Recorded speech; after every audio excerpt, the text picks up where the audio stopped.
So, Eric, how has your summer been as far as getting your day started? We both have kiddos who are on a totally different, well, at least my kids are on a totally different schedule. But I'm curious, especially your daughter, she's on a all year schedule, correct? Right. She's on a balanced calendar. And so they do have a summer break, but it's only a month and a half or so long. And they have a supplemental childcare over that month and a half. And Okay. I'm trying to give her the independence to choose which days she's there or not. So the further into summer, the more she wants to keep changing things. And it's kind of a drag because it's hard to keep my schedule straight. Requires a lot because she doesn't have these caked in notions of let's have a consistent schedule week after week to make certain parts of our life easier so that we can focus on like the important things. The only thing that she wants is to be there on Wednesdays because they have field trips, like going to see Toy Story 4. And then the other days, it's just like whatever she's feeling. However, she is learning an important lesson because once she makes a decision, I have to sign up for the schedule a week in advance. I have to pay for it, and then there's no changing her mind. Yeah, the good old changing your mind thing. That's really hard when you're under 7. People aren't that flexible when it comes to that. Are you able to like sign up for one day a week? Yeah. Okay, so that's pretty nice that they allow you to do that. Because I know some daycares and summer programs, they don't let you do that. They require like a certain number of days. I think, which is part of the reason why we didn't end up signing our kids up for any summer care, because the one through their school only offered all week summer care. And as some of you may know, my wife works part-time, so she's around Mondays and Fridays.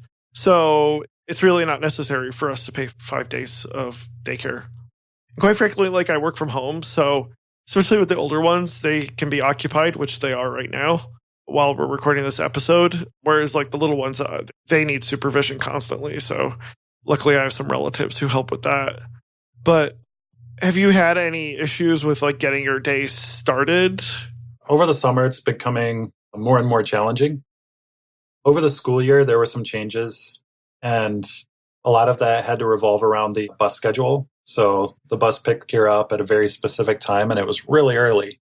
So that meant that she had to go to bed really early, which was another drag. Waking her up early, she was grumpy. She didn't want to do all of the, like, her morning routine. And then that just took more effort and time away from me getting my stuff done. So at some point, I took a cue from a friend of mine and decided I'm just going to drive her because it's a 10-minute drive. And I spend way more than that trying to get her moving along when I have to wake her up an hour early. So now she gets an hour extra rest when school's in. And then everyone is more happy and we get through our stuff a lot faster. Yeah, that makes a lot of sense.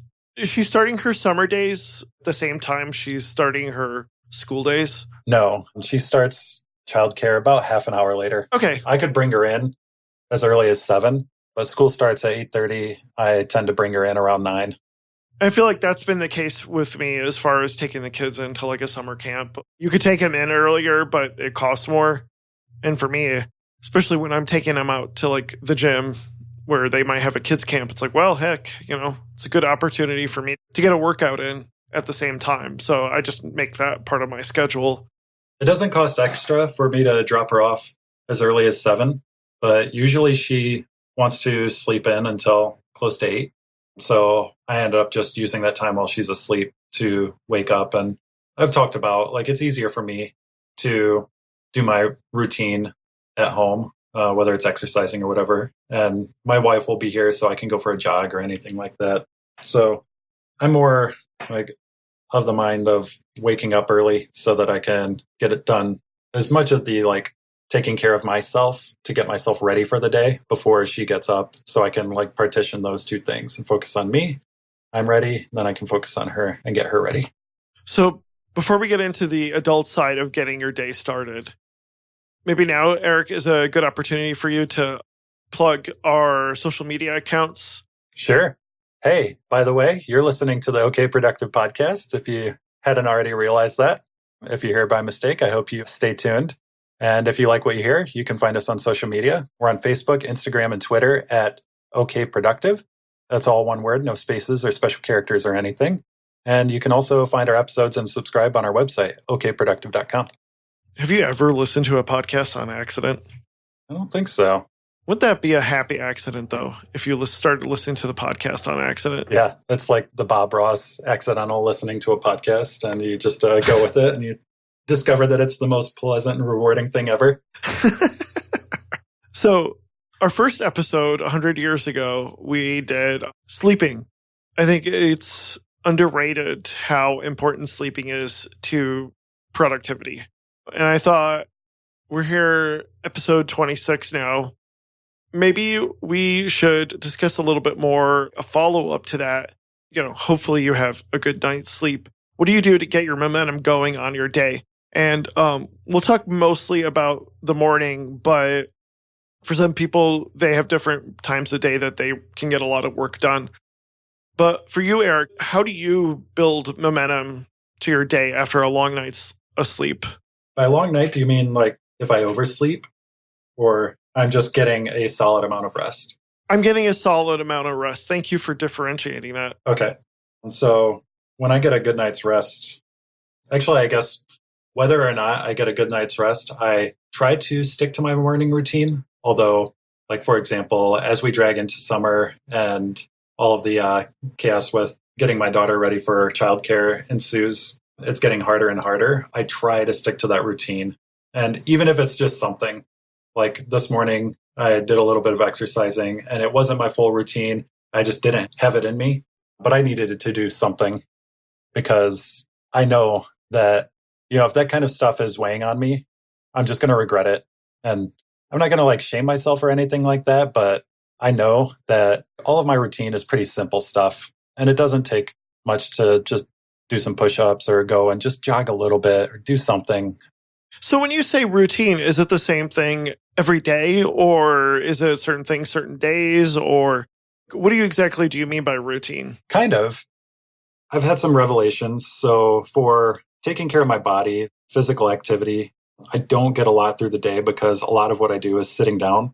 So I try to do something for my body every day, but it's not the same thing. I do a couple of days of weight training and mobility. Do you have actual weights, or is it just body weight?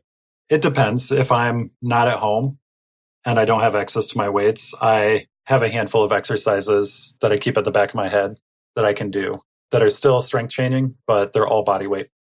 And then I do cardio a couple of days, and then 3 days I stretch. So you said you do jogging, is that right? Your cardio? Yeah, unless it's Michigan deep winter, those 7 months of the year.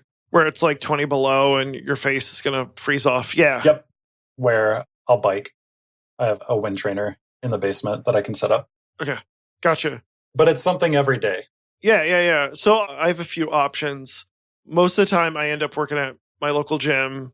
There, I tend to do either the elliptical if I have enough time, or I'll do a stair stepper because I can get a ton of calories out in a short amount of time. And then I also do a rowing machine or some weights along with that. When weather's really nice, I might drive to the park and go for a run. And then when the weather sucks and I don't want to go to the gym, I might work out in the basement and play on the Switch while on a stair stepper. Well, it's more like an elliptical, I guess, one of those little small ones. But I try to get some workout every day, just anything. I own an Apple Watch, and I'm pretty regular about trying to get all the calories I want to get in for that day. So I'll find one way or another to do that. So, and another thing is I am a coffee drinker. I love coffee. Asked folks on Twitter, and Justin Jackson wrote back about how important coffee is for him. And I agree, coffee is pretty important. To get my day started, I do definitely try to follow the don't drink before 4 p.m. roughly. So I kind of stop with the caffeine around 4 p.m. But I'm a big fan of coffee. I like coffee a lot. Do you drink coffee much? I do. I wouldn't say much. I try to stop at lunch with any kind of a caffeine intake and try and think of it in terms of doses, like I'm medicating myself. And if you don't mind me sharing another story, I had a gallstone last fall/winter and had to have my gallbladder removed. And so my body's ability to process fats and digest fats is in a transitional mode, I guess, to try and put it nicely. So you're transitioning to eating more fats. Is that correct? I'm actually, like, my body's readjusting to being able to digest fats because it doesn't have a gallbladder. Okay, gotcha.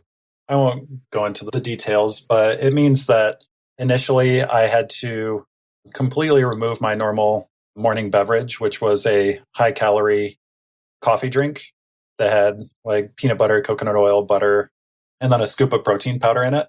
Okay.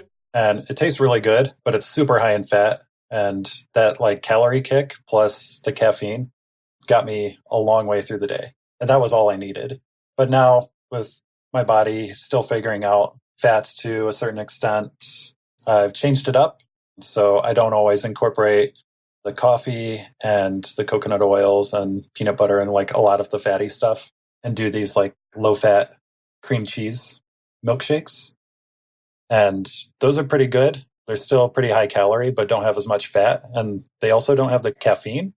And discovering that I don't always need the coffee to get me going. The high amount of calories seems to be getting me through more of the day than the caffeine.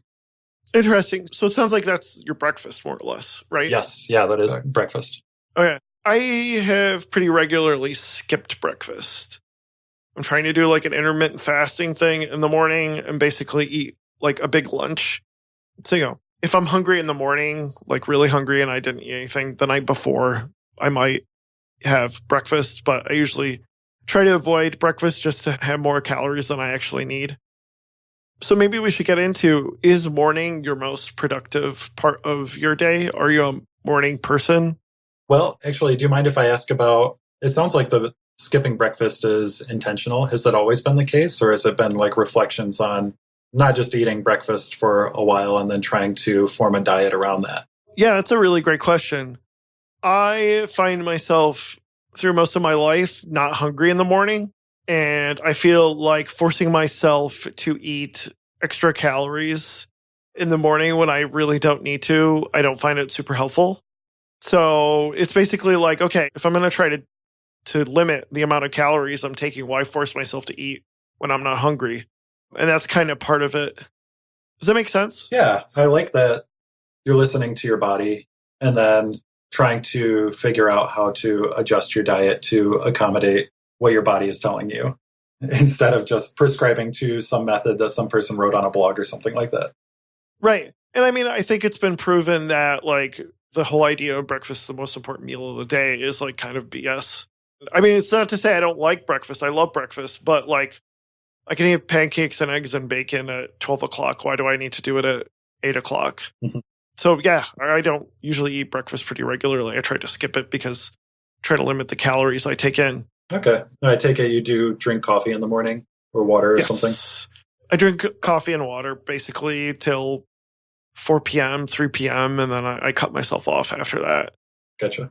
For me, like morning is the best time to schedule the things I need to get done. It's like where my momentum is. And then I would say my worst part of the day is like 3 o'clock, 4 o'clock, where it's just like I'm pretty much running out of steam. I might get a second wind around 8 o'clock, 8:30, 7:30, but typically my best, most productive part of my day is like 8 to like maybe like 1 or 2. So I usually try to schedule the stuff that I really want to get done in that early part of the day. As far as like exercise, I typically do that in the morning, but some days I try to like fight my body and I try to get exercise in actually my most sluggish part of the day because it's mentally easier for me to work out as opposed to try to force myself to do writing or coding or whatever work I'm trying to get done. Why do you think it's easier to follow through on something like exercise than it is to do something like the coding or emails or whatever? There's just so much mental processing and it's fighting against my natural inclination of what I've like to do. I guess coding wouldn't be so bad, but like writing English words would be a real challenge later in the afternoon. So, I almost at a point where like I'm stressed out. The best thing I can do is like go to the gym or go work out in some fashion, especially cardio, because that doesn't take brain power. It takes physical exhaustion, but it's not brain power in a sense. And I almost get like a little high from it as well, which is kind of helpful for carrying that momentum forward through the rest of the day. Do you remember when you first started any kind of a fitness routine, whether it required additional mental fortitude or motivation to get yourself to the gym? Oh, that's a really great question. I think I started like in college because I pretty much played sports as a kid. I had one sport or two sports a year maybe that I do. So like basketball or football or track. But I was never like a big cardio person. And then in college, I started just going to the gym at the college. I just got into a routine because I'm sitting at a desk all day. I needed something to do. And then later on, I started getting into like long distance running, like out of nowhere, because I found it to be kind of like relaxing. I started getting into like almost a runner's high, especially when you have like a portable music player. That helped a lot. And then I did a lot of long distance running. And then around the time we had kids, I was like, okay, when you have kids, it can be really, really difficult to get exercise in. So that's when I like decided to join a gym, and hopefully something that where I can bring the kids along as well, which is what I'm doing now. So I'll bring the kids along, and I just make a habit of 3 days a week, just at least going to the gym. But now I'm like pretty much working out every day, even if I don't go to the gym.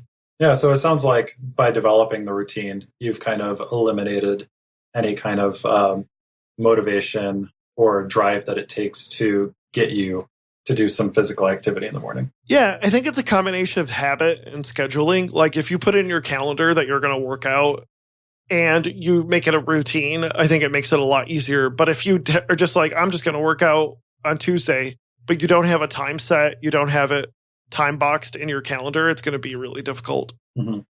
Yeah. For me, I agree with a lot of that. Not that we're arguing here.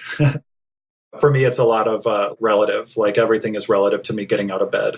So I get out of bed and then go to the bathroom, have my breakfast drink, and then I do my exercise or stretching or whatever it is. So it's all relative, but it's that consistency that has really helped me remove the mental barriers, which they creep in, like this morning. And then also like after my surgery last winter, there was a period where I couldn't lift anything more than like 25 pounds. So I had to redevelop the habit and the routines. And that was a slog. That took a lot more effort to get back into the routine.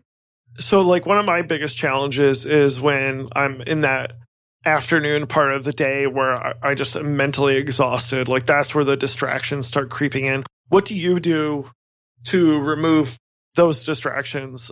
Because like I know when I have like a flow going, I try to like do not disturb. I close my email, close social media. But like the biggest challenge is when I'm like mentally exhausted. That's when distractions can happen. And I find myself casually like surfing the web, essentially. What are some things that you do?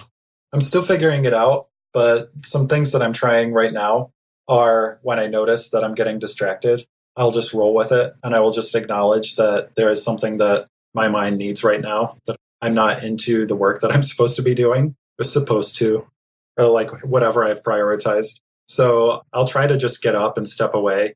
And, you know, if I just need to step away and spend some time on my phone and scroll through Twitter or read about the latest board games, or even just like go for a walk or go pull some weeds in the driveway or something like that, I'll try and just follow the cues of my mind and my body.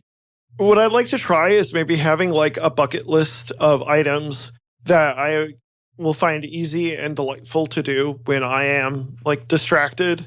So like almost have like a backup to-do list of things to do when I'm in that mode. And I think that could be helpful as well, because one of the things is like I could find myself saying, oh, I should work on this article, but I really want to test this piece of software. I want to code this thing. And that might be a good idea, maybe a little experiment to try to like have a second to-do list of distraction things to do. I don't know. That's something I want to try, because I have projects I want to work on, and then I have the projects I should be working on. And it's almost like maybe those little fun projects are things I could do when I'm distracted. Yeah, and I think our recent guest, Christian Jenko, right, also said that as part of his task list, he put in some ideas for like snacks and certain things to do when he is in certain states that are just kind of like he's identified those. He's picked up on his body and mental cues to say like, oh, this is like I figured out that I'm hungry. I just need a snack or I need to take a break or whatever. And so I like the idea. And it's almost like a theme that we're unintentionally coming across right here is that our bodies give us cues. And if we're listening, then we can identify those. And the more we practice that, the more we can readily identify and satisfy our needs so that we can get back to the things that we've prioritized for our day or our week. Maybe later in the episode, I'll tell you about my current distraction, what I do when I'm distracted. But I don't want to get into that now because then I'll talk about it too much. Okay. One of the things I found that can really get me in a rut in the morning is not having like a plan to follow. So for instance, there's been days where I just did not have a plan about what the next thing I'm supposed to do is. And then I just aimlessly like work on email or code something I'm not supposed to be working on.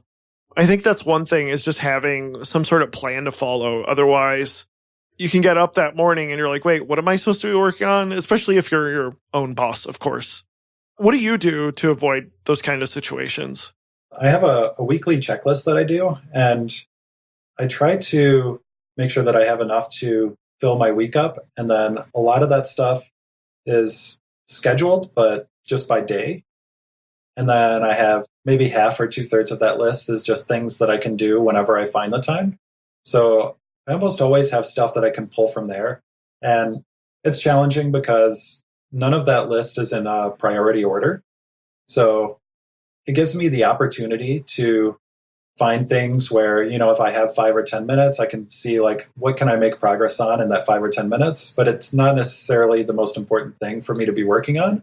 However, it does give me that idea that, you know, these are all the things that I want to accomplish this week. And as long as I'm making progress on something from there, I am moving in a positive direction instead of like sitting idle or falling back on any progress that I made.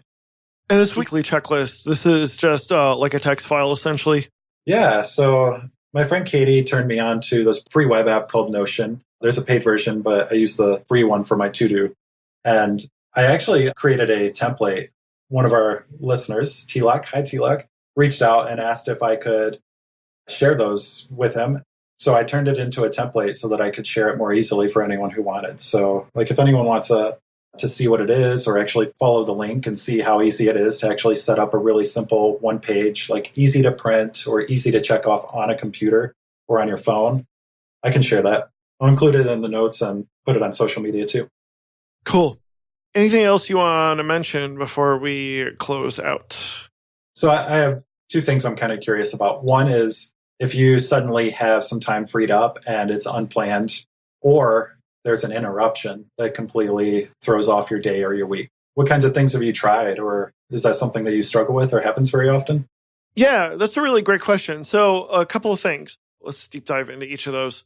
So if I have extra time, I have right now like a spreadsheet of tasks to do. And when I have spare time, I'll tend to go either work on whatever is the highest priority or work on something that is going to be easier for me to pick up. So that is always helpful. The other thing is that if I have an interruption, there's always some sort of task that I can pick up and do for 5 minutes or 10 minutes. So one thing is, especially when I'm in a rut, I found that just doing something, going into something new with the intention of only working on it for like 10 minutes helps me build momentum, because then that way it's like, okay, I'm only going to work on this for 10 minutes and then I can do something fun. What I find is like when that 10 minutes is up, the momentum is already going that I want to continue working on it at that point. So I found that really helpful. Yeah, I think those are the 2 things, is just having some sort of to-do list that's prioritized so that either A, you can pick up whatever is super important, or B, pick up something that you really want to do that is quote unquote fun or easy to pick up quickly. And then going at it with the intention of going at it for only like 10 minutes or 20 minutes. And then you can pretty much trick yourself into working on it even longer than you had originally intended. Does that make sense? Yeah, it does. And it gives me some other ideas that I want to ask you about, but I think they're bigger topics that maybe we can reserve for future episodes. Like, I'm curious about the 10-minute point. And then earlier in the episode, you had mentioned something about only having enough energy to work on certain tasks for a certain amount of time. And that's something that I've realized with myself as well. Coding, I don't know if it's because I've conditioned myself since I was 12 years old to be able to like sit down and pay attention and do the problem solving and programming a website or software. But then there are other things that I don't do as often, and I'm unable to work on those for an extended period of time before I need a break or I just become an emotional wreck and need to step away. Yeah, and I think it takes practice. Like certain people are really attuned to certain skills, and depending on how much you do it, it's going to be hard when you first start off. So, yeah, I think we can definitely talk about those in later episodes. If you have any suggestions, audience, about ways to get your momentum going, tweet at us at OKProductive. We'd love to hear your thoughts on this subject or anything else on this episode. What are some ways that you get your momentum going throughout the day? Is it exercise? Is it having a calendar? What specifically is that one thing that's helped you a lot? Let us know. We're on Twitter at OKProductive and then Instagram as well and Facebook. Anything else before we close out our show? Something else in addition to like what gets your day going is like where you like to focus that initial energy on the morning. Is it on work where you're making your money? Is it on yourself? Is it on your house? Because I know some people who like to tidy up and clean and keep their environment clean. So I'm really curious to learn about like a wide breadth of different types of people and, how they get their day going too. So anything that's like quirky or not the typical, what we consider typical routine of like getting up and brushing teeth and like taking care of ourselves. So anything that's maybe out of the ordinary or things that work especially well that's unique to you. I'd love to hear that from audience members. Cool. So I have been really distracted lately with Mario Maker. That's been my go-to thing for break time. Like breaks are super important. So I have really enjoyed that. I'm waiting for you to get the game so we can trade levels. I think it would be a great way to be productive is building a ton of levels. My daughter loves Princess Peach, and I want to check it out because right now she's playing this app called CodeSpark, which looks like Mario Maker, but it's not the Mario theme. So I think she'd get a kick out of it. And also, CodeSpark is a monthly subscription where Mario Maker is just like you pay one time, right?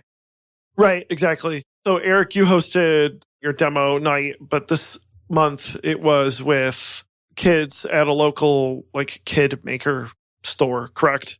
Yeah, there's a local shop in the mall called Tinker Lab, and it's kind of like a maker space for kids, and they host classes and stuff like that. And this event, it's like show and tell, but all focused on like technology.